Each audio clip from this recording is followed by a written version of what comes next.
Kush, haze, and purple threat. Advise you to cat, niggas. Tree. And that's what this country should be doing. We build roads and they cost 2 and 3 and 4 times what they're supposed to cost. We buy products for our military and they come at costs that are so far above what they were supposed to be because we don't have people that know what they're doing. When we look at the budget is bad to a large extent because we have people that have no idea as to what to do and how to buy.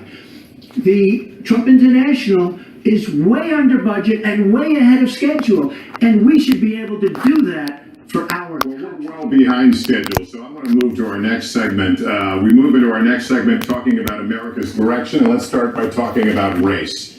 The share of Americans who say race relations are bad in this country is the highest it's been in decades. Much of it amplified by shootings of African Americans by police, about this.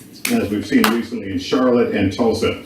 Race has been a big issue in this campaign, and one of you is going to have to bridge a very wide and bitter gap. So how do you heal the divide? Secretary Clinton, you get 2 minutes on this. Well, you're right. Race remains a significant challenge in our country. Unfortunately, race still determines too much. Often determines where people live, determines what kind of education in their public schools they can get, and yes, it determines how they're treated in the criminal justice system. Yes, it does. We've just seen those 2 tragic examples in both Tulsa and Charlotte. And we've got to do several things at the same time. We have to restore trust between communities and the police. We have to work to make sure that our police are using the best training, the best techniques, that they're well prepared to use force only when necessary. Everyone should be respected by the law, and everyone should respect the law. Right now, that's not the case in a lot of our neighborhoods. So I have, ever since the first day of my campaign, called for criminal justice reform. I've laid out a platform that I think would begin to remedy some of the problems we have in the criminal justice system. But we also have to recognize, in addition to the challenges that we face with policing, there are so many good, brave police officers who equally want reform. So we have to bring communities together in order to begin working on that as a mutual goal. And we've got to get guns out of the hands of people who should not have them. The police. The gun epidemic is the leading cause of death of young African American men, more than the next 9 causes put together. So we have to do 2 things, as I said. We have to restore trust. We have to work with the police. We have to make sure they respect the communities and the communities respect them. And we have to tackle the plague of gun violence, which is a big contributor to a lot of the problems that we're seeing today. All right, Mr. Trump, you have 2 minutes. How do you heal the divide? Well, first of all, Secretary Clinton doesn't want to use a couple of words, and that's law and order. And we need law and order. If we don't have it, we're not going to have a country. And when I look at what's going on in Charlotte, a city I love, a city where I have investments, when I look at what's going on throughout various parts of our country, whether it's, I can just keep naming them all day long. We need law and order in our country. And I just got today, as you know, the endorsement of the Fraternal Order of Police. We just came in. We have endorsements from, I think, almost every police group, a large percentage of them in the United States. We have a situation where we have our inner cities, African Americans, Hispanics, are living in hell because it's so dangerous. You walk down the street, you get shot. In Chicago, they've had thousands of shootings, thousands, since January 1st. Thank you. Thousands of shootings. What you gonna do about it? And I'm saying, where is this? Is this a war-torn country? What are we doing? And we have to stop the violence. We have to bring back law and order in a place like Chicago, where thousands of people have been killed, thousands over the last number of years. In fact, almost 4,000 have been killed since Barack Obama became president. Almost 4,000 people in Chicago have been killed. We have to bring back law and That's what I order. would do. Now, whether or not in a place like I would have the military Chicago room you in do the streets of stop and Chicago. frisk, which worked It would be very well no- near Giuliani's no here, shit it worked going very on. well in New York. They want It to brought the search crime rate everybody. way down. No. Take You the be gun scared of away that military from when you see criminals ARs that and shouldn't all be that having shit, it. tanks and We shit have rolling down your gangs streets and roaming shit. the street, and in many cases, they're illegally here, illegal immigrants, and they have guns, and they shoot people. And we have to be very White strong, people shoot and we people. have to be very vigilant. We have No, a lot of we have to war know what back we're home doing. is Right like I now, told you, our it's a whole police, city. in many cases, It's this are it afraid goes to do down- anything. it goes down We now. have to It's- protect Bro, it our goes inner down. cities Bro, you because hear about the African American communities are being motherfucking decimated You're- by crime. Your 2 minutes Decimated. your 2 minutes has expired, but I do want to follow up. Stop and frisk was ruled unconstitutional in New York because it largely singled out black and Hispanic young men. No, you're wrong.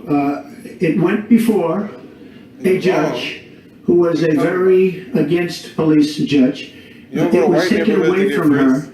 and our mayor, our new mayor, refused to go forward with the case. They would have won an appeal. If you look at it throughout the country, there are many places. The where argument is that it's a form of racial profiling. No, the argument is that we have to take the guns away from these people that have them and that are bad people that shouldn't have them.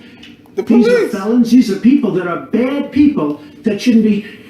When you have 3,000 shootings in Chicago from January 1st, when you have 4,000 people killed in Chicago by guns from the beginning of the presidency of Barack Obama, his hometown, you have to have stop and frisk. You need more police. You need a better community relation. You don't have good community relations in Chicago. It's terrible. I have property there. It's terrible what's going on in Chicago. But when you, and Chicago's not the only, you go to Ferguson, you go to so many different places.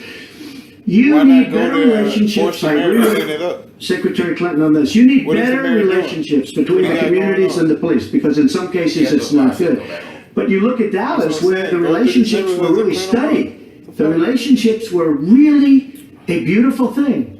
And then 5 police officers were killed one night very violently.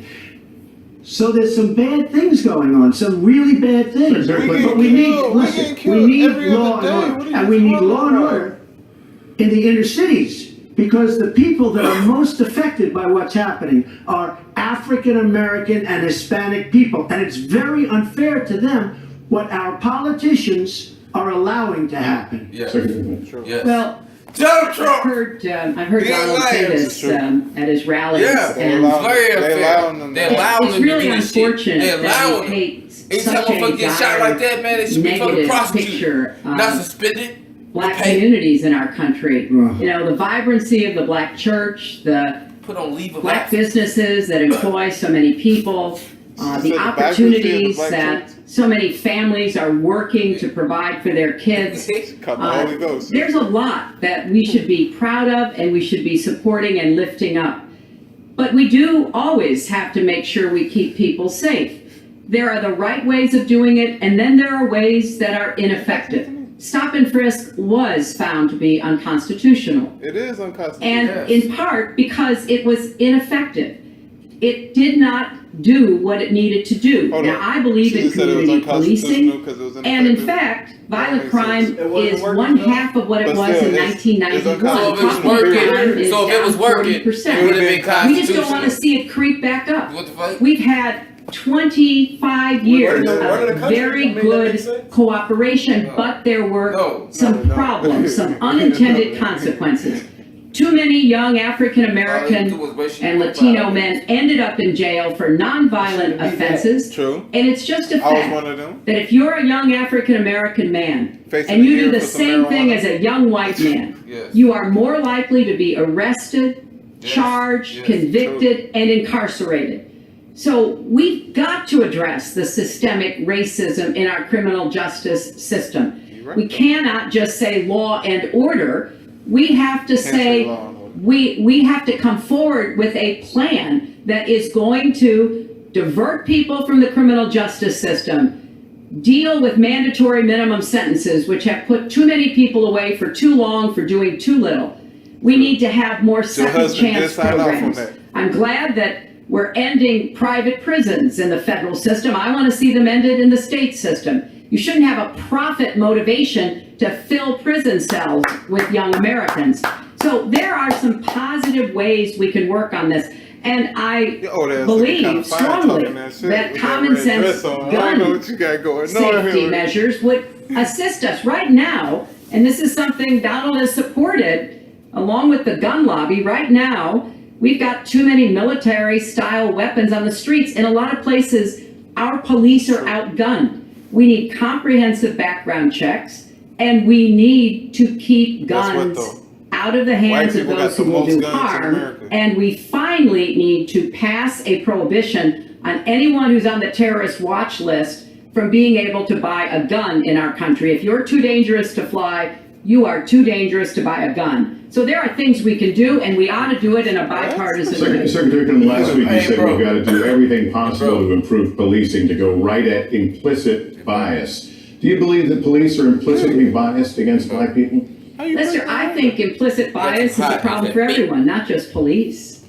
I think, unfortunately, too many of us in our great country jump to conclusions about each other. And therefore, I think we need all of us to be asking hard questions about